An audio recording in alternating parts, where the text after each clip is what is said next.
జై నిజ స్వరూపం తెలుసుకున్న జాను సముద్రంలోకి దూకేస్తుంది. ఇక దాంతో జాను చనిపోయిందని జై అనుకుంటాడు.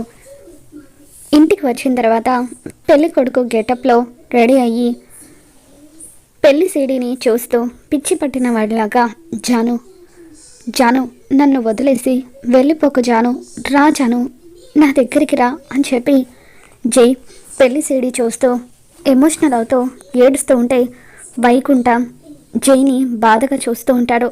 మరోవైపు సముద్రంలోకి దూకేసిన జాను చేపలు పట్టే వాళ్లకు దొరుకుతుంది. ఇక దాంతో జానుని వాళ్ళు జాగ్రత్తగా చూసుకుంటూ తనకి సేవలు చేస్తూ ఉంటారు.